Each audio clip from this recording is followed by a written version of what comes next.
Thank you and welcome to the show this morning. The topic this morning is the sit-in movements, and we're fortunate to have with us to talk about the sit-in movement attorney Julian Blackshear. Attorney Julian Blackshear not only will give us some information about the movement from an historical perspective, but he will also give us some information because he personally participated in the sit-in movement. And of course, Attorney Blackshear, let me welcome you again to the show. You've been with us on a number of occasions and you've given us excellent information each time.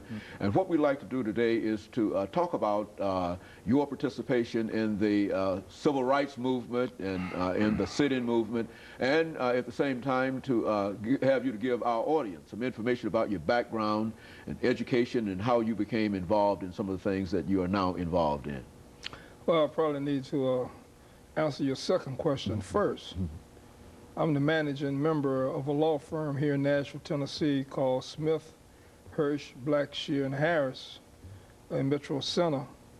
It's a legal limited liability partnership of 11 attorneys and 5 or 6 supporting staff and things of that type. And I graduated from Morehouse College in 1963 and graduated from University of Tennessee Law School after having fulfilled my military commitment to Southeast Asia and things of that type. And I came here to Nashville to practice law 34 years ago in 1970 with Senator Avon Williams for 4.5 years.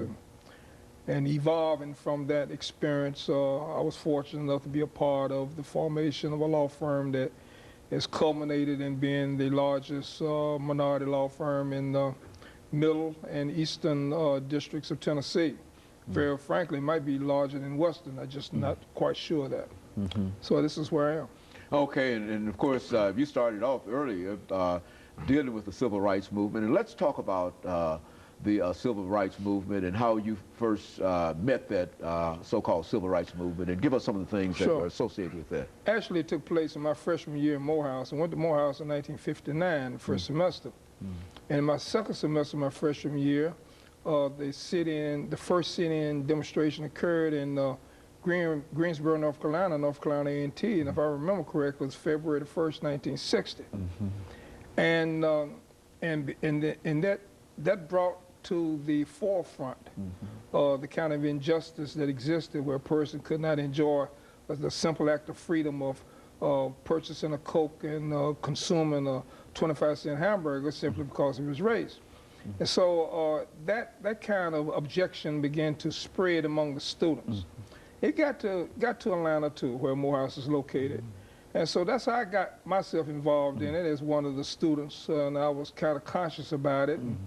I never was one of the students on the quiet side of the revolution. I was an actual participant in it.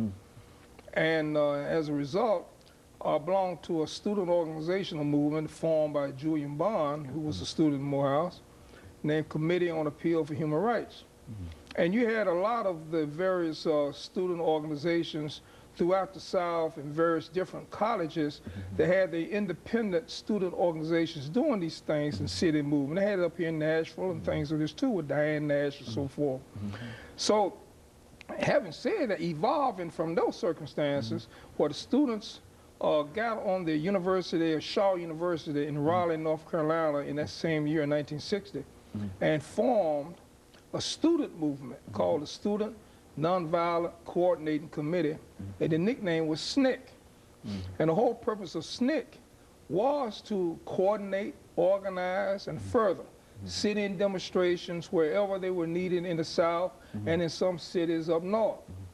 And so I was one of the original members of SNCC for that reason.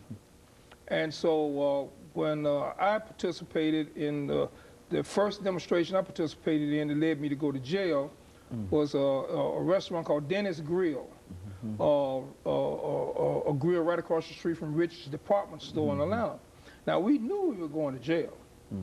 So we already had our textbooks and everything already made. The professors knew what was going to happen. It was organized. Julian Bond was the director of communications at the time. And a guy named McGrew was the chairman of SNCC at the time. McGrew eventually turns over his chairmanship to John Lewis, and that's around about 1963. Well, that sit-in demonstration that day, we refused to leave. We were being subjected to the Georgia trespass law to say if you did not leave a public establishment at the request of the manager, then you're subject to being convicted for trespass, $1,000 fine, or a year in prison, or both. Now, of course, let me make preparations for this first commercial break. But when we come back, we want you to explain that and the manifestations of that. And we'll be back with you following this very, very short commercial break.